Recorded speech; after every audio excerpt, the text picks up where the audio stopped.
नमस्कार मित्रांनो, लग्नानंतर होईलच प्रेम या मालिकेच्या 22 डिसेंबरच्या भागामध्ये अरे बाप रे बाप मित्रांनो, काय भयंकर रात्र दाखवलेली आहे. म्हणजे अक्षरशः या चौघांच्या आयुष्यामध्ये आजची रात्र म्हणजे काळ रात्रच ठरलेली आहे. पण त्यांच्या त्यांच्या आई वडिलांच्यामुळे कशीबशी ती त्यांनी निभावून नेलेली आहे. पण दुसऱ्या दिवशी सकाळी सुद्धा नवीनच वादळ यांच्यासमोर उभा राहिलेला आहे. पत्रकार काय येतात, पण मित्रांनो बहिणीच्या मायने आता परत डोकं वर काढलेलं आहे. तर आता बघा, आता इथे शारदाने इथे आल्यानंतर नंदिनीला खूप मोठा धक्का बसतो आणि ती धावतच आता तिच्याजवळ येते आणि तिला म्हणते, "अगं आई, म्हणजे तू हे काय सांगतेस?" तर तेव्हा शारदा तिला म्हणते, "हो नंदिनी, मला हे सगळं काही माहिती होतं. पण मी ना," असं ती बोलत असताना काव्य तिला थांबवते. म्हणजे शारदाला थांबवते आणि म्हणते, "अगं आई, सोड ना. नको तो विषय परत-परत आणि सारखं-सारखं कशाला आपल्या जखमांच्या वरती खरड मारायची?" तर तेव्हा शारदा म्हणते, "जखमेवरती खपली धरली असेल ना, म्हणूनच मी आत्तापर्यंत तोंडामध्ये ब्रश सुद्धा काढला नाही. पण जर जखमा ओल्याच असतील, तर आता तरी मला बोलू देत ना." आणि ती आता स्पष्ट सांगते, "हो, काव्याने मला सांगितलेलं होतं. लग्नानंतर जेव्हा दुसऱ्या दिवशी पार्थ, जीवा आणि आपल्या दोन्ही मुली जेवायला आपल्या घरी आलेल्या होत्या ना, तेव्हाच मला काव्या आणि जीवाबद्दल कळालेलं होतं." आणि आता असं तिने सांगितल्यानंतर या दोघांच्या पायाखालची इथे मी ना जमीनच सरकते. आणि तेव्हा आता शारदाला तो क्षण आठवतो, ज्यावेळेस तिला ते लॉकेट सापडलेलं असतं, ज्यामध्ये काव्याचा आणि जीवाचा फोटो असतो. आणि शारदाला हे आठवल्यानंतर आता इकडे नंदिनीला सुद्धा तो क्षण आठवतो, ज्यावेळेस शारदाने तिला समजावून सांगितलेलं असतं. म्हणजे लग्नाच्या अगोदर सासरचं सुद्धा असंच असतं, अति केलं की गृहीत धरतात.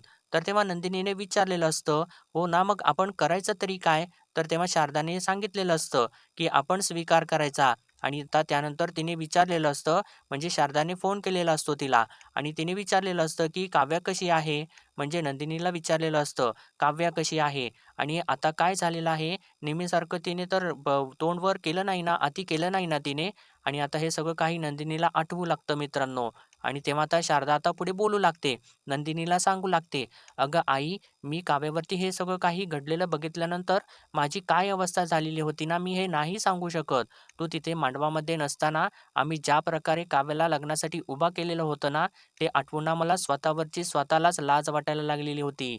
आणि तेव्हा असं तिने नंदिनीला सांगत असताना इकडे धनंजय मात्र खूपच जोरात रागाला आलेला असतो. आणि मित्रांनो तो आता शारदाला म्हणतो, "शारदा, तू एकटीने उभा केलेलं होतंस का लग्नाला तिला? आणि मी सुद्धा होतोच ना. अगं पापाचा भागीदार मी सुद्धा होतोच ना. आणि तुला हे सगळं काही माहिती होतं अगोदर, तर मग तू मला का नाही सांगितलंस?" तर तेव्हा शारदा आता त्याला म्हणते, "कारण ना मला नंदिनीचं लग्न दुसऱ्यांना मोडताना बघायचं नव्हतं आणि म्हणूनच मी काव्याला तडजोड करायला सांगितली. आणि मी तिला सांगितलं, की पार्थपासून डिव्होर्स घेऊ नकोस. ती बिचारी सगळ्यांना तुम्हाला सांगायचा प्रयत्न करत होती. अनेकदा तिने प्रयत्न केला. पण मीच इतकी खच खाल्ली ना, की मी हॉस्पिटलाइज्ड झाले होते आणि मला त्यामुळे ना काव्याने तात्पुरती माघार घेतली होती." असं ती सर्व काही स्पष्ट आता या सगळ्यांना समजावून सांगायचा प्रयत्न करत असते. आणि तिने काव्याची बाजू चांगलीच धरून ठेवलेली असते मित्रांनो. आणि आता नंदिनीला सुद्धा ती म्हणते, "जे काही घडलेलं आहे ना नंदिनी, त्यामध्ये तिचा काही एक दोष नाही अगं. तुला जर कोणाला दोष द्यायचा असेलच ना, तर तो दोष मला दे. आणि झाकली मूठ 1,25,00,000ची असं समजून मला वाटलं होतं, की मला हे सगळं काही सत्य पाताळामध्येच गाडून टाकावं. पण हे सगळं काही कटू सत्य राक्षसासारखं असं समोर येऊन माझ्या दोन्हीसुद्धा मुलींचा संसार असं संपवून टाकेल, असं मला नव्हतं वाटलं. आणि नंदिनी, तुझी गुन्हेगार काव्या नाही आहे अगं, मी आहे." असं ती हात जोडूनच नंदिनीला सांगत असते. आणि आता तेव्हा तिला त्रास होऊ लागतो. तर तेव्हा आता काव्या लगेचच पुढे येते आणि ती शारदाला सावरू लागते आणि तिला म्हणते, "आई, एवढं शांत हो, रडू नकोस आणि स्वतःला त्रास तर करून घेऊ नकोस. अगं, तुझी तब्येतसुद्धा जपायला हवी ना." तर तेव्हा आता आरुषी विचारते, "म्हणजे त्यावेळेस आई या गोष्टींच्यामुळे सगळे आजारी पडलेली होती?" तर तेव्हा धनंजय अजून चिडतो आणि म्हणतो, "बरं ठीक आहे, पण असं अजून तुम्ही काय-काय लपवलेलं आहे?" आणि नंदिनीला तर खूप मोठा धक्का बसलेला असतो आणि ती म्हणते, "मला तर आता ना आपली माणसंच सगळी काही अनोळखी वाटायला लागलेली आहेत आणि मला असं वाटतंय, की मीच तेवढी लायक नसेन ना, की माझी माणसं त्यांचं मन माझ्यासमोर मोकळं करू शकत नाहीयेत." तर तेव्हा शारदा तिला म्हणते, "नंदिनी, असं नाहीये बाळा, पण त्यावेळी ना मी अशा पेचात अडकलेले होते, की मला काही समजतच नव्हतं. अगं तुझ्यावरती अन्याय व्हायला नको ना, म्हणून मी काव्यावरती तडजोडीचं ओझं टाकलं. तर नंदिनी आता तिला म्हणते, "पण शेवटी काय झालं आई? या ओझ्याखाली दबून ना विश्वास मेला, नाती संपली, लग्न मोडली." असं तिने म्हटल्यानंतर आता काव्या तर धावत तिच्याजवळ जाते आणि तिला म्हणते, "नाही आई, ताई तसं काहीसुद्धा नाहीये. अजूनही पार्थचं माझ्यावरती आणि जन्मेजयचं ना तुझ्यावरती मनापासून प्रेम आहे गं, मनापासून प्रेम आहे. हे बघ ताई मान्य आहे. मला ही गोष्ट मी सगळ्यांच्यापासून लपवली. पण सगळं काही चांगलं चाललेलं होतं ना, पण आणि सगळ्यांच्या भल्यासाठीच ही गोष्ट लपवलेली आहे." तर आता ती असं नंदिनीला सर्व काही समजावून सांगत असते. पण तेव्हा इकडे धनंजय मात्र खूपच चिडलेला असतो आणि तो म्हणतो, "तू आणि जीवाने जी काही लपवाछपवी केली ना, त्यामुळेच हे सगळं काही घडलेलं आहे." आणि तो असं बोलत असताना शारदा त्याला थांबवायचा प्रयत्न करत असते, पण तो तिलाच थांबवतो आणि म्हणतो, "शारदा, अगं तुझ्याशी तर बोलायची माझी इच्छासुद्धा नाहीये आणि मी काव्याबद्दल तर काय बोलू मी? माझ्या तर नजरेतूनच ती उतरलेली आहे आणि जीवा तर माझ्यासाठी मेलेलाच आहे. कोणी कितीसुद्धा गळे टाका, पण तुम्ही सगळ्यांनी मिळून ना माझ्या नंदिनीचा विश्वासघात केलेला आहे. विश्वासघात केलेला आहे तुम्ही सगळ्यांनी." असं म्हणून तो आता रागारागातच एकदम दुःखी मनाने तिथून निघूनच जातो. आणि इथे तर थोडंफार मित्रांनो, धनंजयचं सुद्धा खरंच आहे. कारण काव्यानं सुद्धा सुरुवातीला जर जीवाबद्दल सगळ्यांना सांगितलं असतं, तर ही वेळच आली नसती, असं त्याचं म्हणणं असतं. म्हणून तो आता राग करत असतो आणि त्यानंतर शारदाने सुद्धा त्याला काही सांगितलेलं नसतं आणि म्हणून त्याचा राग शारदावरती सुद्धा असतो आणि आता अखेर तो तिथून निघून जातो. पण इकडे तर काही वेगळीच परिस्थिती नाहीये. इकडे तर जीवा पुरता सुद्धा आतून तुटून गेलेला आहे, खचून गेलेला आहे आणि आता तो ज्यावेळेस खोलीमध्ये येतो, तर तेव्हा त्याला नंदिनीची आठवण त्याला सतावू लागते आणि तो परत जाऊन बेडवरती बसतो आणि तेव्हा त्याला तो क्षण आठवतो. म्हणजे त्या दोघांनी मिळून बांध घातलेला असतो तो क्षण आठवतो आणि त्यानंतर तो बांध काढून टाकलेला असतो आणि तिथे तो आपला हात फिरवू लागतो आणि त्यानंतर त्याला आता तो क्षण आठवतो, ज्यावेळेस तो झोपलेला असतो आणि नंदिनी त्याच्या डोक्यावरून हात फिरवत असते आणि आता इतक्यातच तो उठून उभा राहतो आणि उठून उभा राहून जाऊन आरशासमोर उभा राहतो आणि आरशासमोर उभारल्यानंतर त्याचे डोळे तर मित्रांनो रडून सुजलेले असतात आणि आरशासमोर उभारल्यानंतर त्याला आता तो क्षणसुद्धा आठवतो, ज्यावेळेस तो असाच छानपैकी बसलेला असतो आणि नंदिनी त्याला डोक्याला म्हणजे केसांना छान अशी मालिश करून देत असते आणि त्यावेळेस तो खूप खुश असतो आणि तेव्हाच त्याचं लक्ष तिथेच म्हणजे नंदिनी आत्ताच तोडलेल्या फ्रेमकडे जातो आणि जेव्हा आता ती फ्रेम उचलून आपल्या हातामध्ये घेतो आणि ती फ्रेम व्यवस्थित करू लागतो आणि त्यानंतर ती फ्रेम टेबलवरती व्यवस्थित ठेवतो आणि त्यानंतर तो आता कपाट उघडतो आणि समोर बघतो तर फक्त त्याचेच कपडे त्या कपाटामध्ये असतात आणि नंदिनीचे कपडे तिथे नसतातच आणि ते बघितल्यानंतर त्याला खूप त्रास होऊ लागतो आणि मित्रांनो त्याला तो क्षण सुद्धा आता आठवतो, ज्यावेळेस नंदिनी रागारागात बॅग भरून तिथून निघून गेलेली असते आणि त्यानंतर आता ते कपाट तो जोराने रागाने बंद करतो आणि त्या कपाटावरती जोराने मारू लागतो आणि त्यावेळेस तो कपाटावरती मारत असतो, तर तेव्हा कपाटाच्या वरती ठेवलेली बॅग खाली पडते आणि ती बॅग खाली पडलेली बघितल्यानंतर जीवाचं लक्ष त्याच्याकडे जातं आणि तेव्हा आता त्याला तो क्षणसुद्धा आठवतो, ज्यावेळेस नंदिनी अशीच वरून बॅग काढत असते आणि तेव्हा जीवाच्या डोक्याला थोडंसं लागलेलं असतं आणि त्याने त्यावेळेस खूप नाटक केलेलं असतं आणि आता जीवा त्या बॅगेजवळ जातो. म्हणजे त्या खाली पडलेल्या बॅगेजवळ जाऊन बसतो आणि ती बॅग आपल्याजवळ उचलून एकदम आपल्याला कवटाळून घेतो त्या बॅगने आणि त्याला मित्रांनो नंदिनीची खूप आठवण सतावत असते आणि इकडे सुद्धा आता नंदिनी त्याच वेळेला तिने जी बॅग भरून आणलेली असते, ती बॅग उघडते आणि ती बॅग उघडत असताना ती आपले डोळे पुसतच असते. म्हणजे अजून सुद्धा मित्रांनो ती रडतच असते आणि तेव्हा ती बॅग उघडल्यानंतर त्याच्यामधून एक साडी तिच्यासमोर येते आणि ती साडी ती आपल्या हातामध्ये घेते. तर तेव्हा आता तिला तो क्षण आठवतो, ज्यावेळेस जीवाने सर्व काही साड्या अशा बेडवरती पसरलेल्या असतात आणि नंदिनी तिथं येऊन त्याला म्हणालेली असते, की "अहो हे काय करताय जीवा? मला तयार व्हायचं आहे ना?" तर तेव्हा जीवा तिला म्हणालेला असतो, "अगं ये चकाचक बाई, हे बघ ना किती सुंदर साडी आहे, नाही का?" आणि तेव्हा ते आठवत असताना नंदिनी अजून जोराने रडू लागते आणि ती साडी परत बॅगमध्ये टाकूनच देते. यांच्या बाबतीत म्हणजे नंदिनीच्या बाबतीत सुद्धा हेच तर होणारच आहे ना मित्रांनो. कारण कितीही झालं तरी सुद्धा या दोघांनी कितीतरी चांगले क्षण एकत्र घालवलेले आहेत आणि असं एका क्षणात हे सर्व काही असं डोक्यामधून पुसून टाकता येत नसतं आणि आता नंदिनी रागारागात ती बॅग उचलते आणि बाजूला ठेवून देते आणि त्यानंतर ती आता परत बेडवरती बसते. तर आता तिला तो क्षण आठवतो, ज्यावेळेस या दोघांनी सुद्धा मिळून बेडवरती म्हणजे त्या दोघांच्यामध्ये बांध टाकलेला असतो आणि ते आठवल्यानंतर आता नंदिनी थोडी रडायची थांबलेली असते. ती परत रडायला चालू करते आणि आता ती रागारागातच आपल्या बांगड्या वगैरे काढून टाकते आणि सगळं काही विस्कटत असते आणि आपल्या हातामधलं ती घड्याळसुद्धा काढते आणि ते घड्याळ काढल्यानंतर आता तिला तो क्षण आठवतो, ज्यावेळेस जीवाने शेवटचं तिच्या हातामध्ये ते घड्याळ बांधलेलं असतं आणि ती आता ते सगळं काही आठवत रडत असते. इतक्यातच आता मित्रांनो धनंजय तिथे येतो आणि त्याला नंदिनीची खूप काळजी वाटत असते.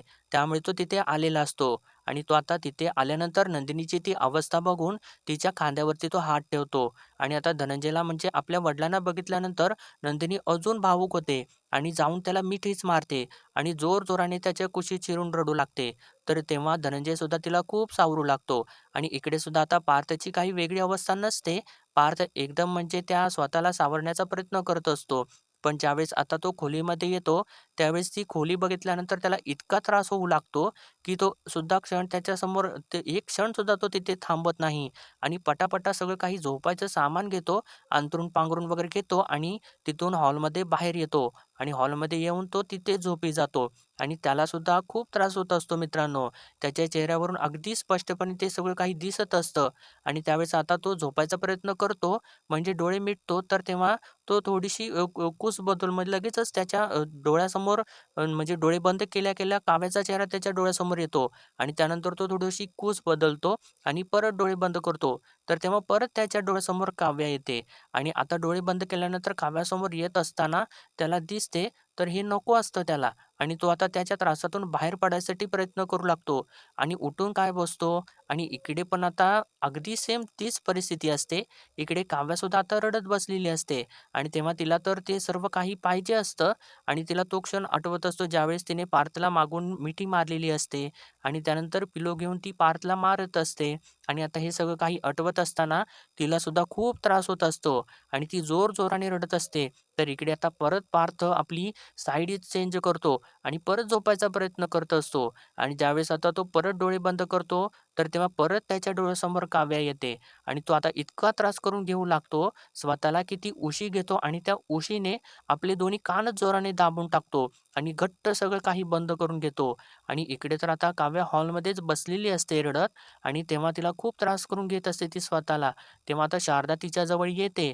म्हणजे इकडे धनंजय नंदिनीकडे गेलेला असतो आणि शारदा आता काव्याकडे आलेली असते आणि शारदा आल्यानंतर काव्य लगेचच उठते आणि तिला मिठीच मारते. तर तेव्हा आता शारदा काव्याला शांत करायचा प्रयत्न करू लागते मित्रांनो आणि इकडे पण आता पार्थची आई म्हणजे मानिनी तिथं येते आणि त्याला त्रासात बघून त्याच्या डोक्यावरून हात फिरवू लागते आणि त्याच्या डोक्यावरून हात फिरवल्यानंतर पार्थ आता उठून बसतो आणि आपलं तोंड बाजूला करतो. तर तेव्हा मानिनी त्याचं तोंड परत आपल्या दिशेने वळवते आणि इशाऱ्याने काय असं त्याला विचारते. तर तेव्हा पार्थ काही नाही असं म्हणून मान डोलवतो आणि तिला सांगू लागतो, "तू जा ना, झोप जा ना." तर तेव्हा मानिनी त्याला म्हणते, "नाही." तर पार्थ आता अखेर तिथून उठतो. म्हणजे त्याने तर ठरवलेलं असतं ना, की आपल्यामुळे कोणाला त्रास होता कामा नये. त्यामुळे तो आपलं दुःख लपवण्यासाठी तिथून उठून परत आत खोलीमध्ये जातो. पण आतमध्ये खोलीमध्ये गेल्यानंतर तो आपल्या खोलीमध्ये बेडवरती झोपतो आणि खोलीमधल्या बेडवरती झोपल्यानंतर सुद्धा त्याला तोच त्रास परत जास्त होऊ लागतो. म्हणजे आता त्याला तो क्षण आठवतो, ज्यावेळेस काव्या त्याला म्हणालेली असते, की आजपासून ना आपण रूम पार्टनर्स आहोत आणि ते सगळं काही आठवत असताना म्हणजे स्वाभाविकच आहे ना मित्रांनो, हे तर त्याला आठवणारच सगळं आणि ते आठवल्यानंतर तो परत त्याला त्रास होऊ लागतो आणि तो सारखं-सारखं आपली कूस बदलू लागतो आणि इतक्यातच आता मानिनीला ते सगळं माहिती असतं. त्यामुळे मानिनी आता परत येऊन त्याच्याकडे बघू लागते आणि इकडे तर काव्य आता शारदाच्या मांडीवरती झोपी गेलेली असते. म्हणजे झोपायचा प्रयत्न करत असते. पण तिला झोप काही लागत नसते. पण शारदा तिला झोपवायचा प्रयत्न करत असते आणि तिला खूप त्रास होत असतो. तर तेव्हा तिला तो क्षणसुद्धा आठवतो, ज्यावेळेस आता पार्थने म्हणजे काव्याने आपल्या तोंडाने कबूल केलेलं असतं की आता मला हे लग्न हवं-हवंसं वाटत आहे आणि हे नेमकं ऐकू बरं येत नाहीये तुम्हाला आणि तिने ते बोलल्यानंतर पार्थने तिच्या गालाला पकडून तिच्याकडे छान अशी स्माईल दिलेली असते.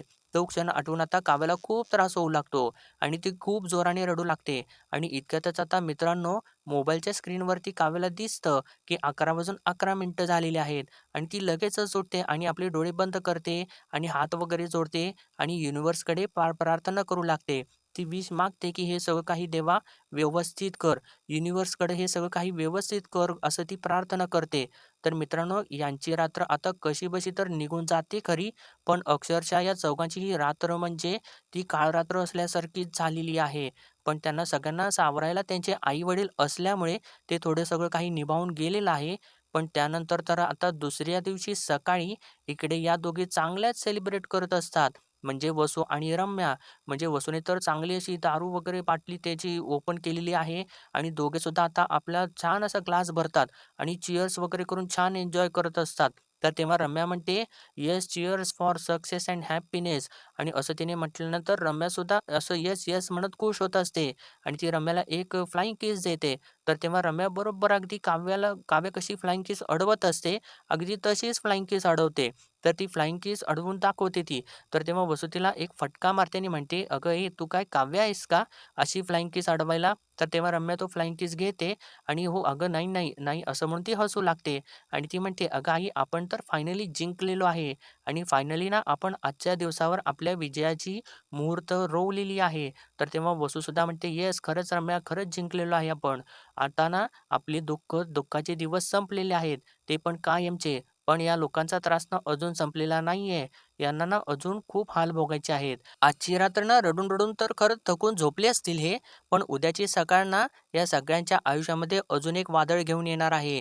आणि असं तिने एक वक्तव्य केल्यानंतर रम्या तर तिच्याकडे धक्क्यानेच बघू लागते आणि तिला विचारते, म्हणजे "अगं आई, असं तू आणखीन काय केलेलं आहेस?" तर तेव्हा वसू तिला म्हणते, "अगं काय झालं ना, सस्पेन्स आवडत नाहीत का तुला?" तर तेव्हा रम्या तिला म्हणते, "अगं आई, अच्छा असं आहे का? म्हणजे आता तू माझीच वाक्य मलाच ऐकून दाखवणार आहेस का?" तर तेव्हा वसू तिला म्हणते, "मग काय करणार गं मी? कारण अशीच वाक्य बोलून-बोलून ना तू मला त्रास देतेस, पीडत असतेस सारखी." तर तेव्हा रम्या आता एक्साइटेड होते आणि म्हणते, "अगं मला सांग ना, म्हणजे असं काय केलेलं आहेस तू? म्हणजे त्यांच्या आयुष्यामध्ये अशी अजून वादळं येणार आहेत का?"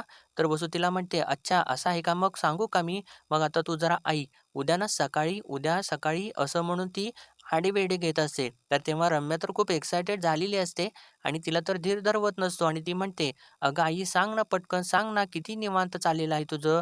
किती सस्पेन्स क्रिएट करतेस तू?" तर तेव्हा वसू तिला म्हणते, "अगं थांब, नाहीतर सांगणार नाही हं." तर रम्या म्हणते, "अगं नाही, नाही, थांबते. बरं ठीक आहे, सांग. मी पेशन्स धरते." तर तेव्हा वसू परत तसंच करू लागते. म्हणजे उद्या सकाळी ना मोहिते आणि देशमुख या दोघांच्या दारामध्ये खूप मोठं वादळ येणार आहे. असं वादळ जे काही केला ही लोकं अडवूच शकणार नाहीयेत, असं म्हणून ती परत हसू लागते. तर तेव्हा रम्या तिला म्हणते, "अगं आई, किती वाईट आहेस ना गं तू? अगं बघ ना कशी वागतेस तू. अगं मेलेल्या माणसाला असं सतत असं मारू नये, माहिती आहे का तुला? अगं अशी कशी वागली आहेस तू त्या दोघांच्या बरोबर?" "नाही, नाही, दोघांच्या बरोबर नाही. खरं तर त्या चौघांच्या बरोबर. अगं आत्ता कुठेतरी त्या दोघांच्यामध्ये प्रेम भरत होतं. नाहीतर त्या दोघांच्यामध्ये नाही, खरं तर चौघांच्यामध्ये. आणि काय केलंस गं तू? आणि मला ना अगोदर त्यांना होणारा त्रास सहन होत नव्हता, बघवत नव्हता." असं म्हणून ती आता नाटकच करू लागते.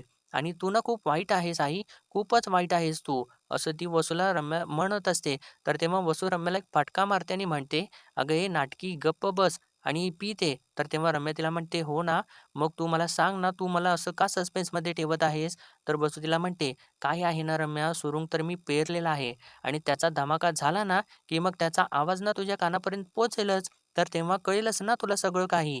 आणि त्याच्यासाठी आता चीअर्स." असं म्हणून या दोघेसुद्धा आता परत हसू लागतात आणि या दोघींनी आता काय घोळ घालून ठेवला ते आपल्याला कळेलच इतक्यात.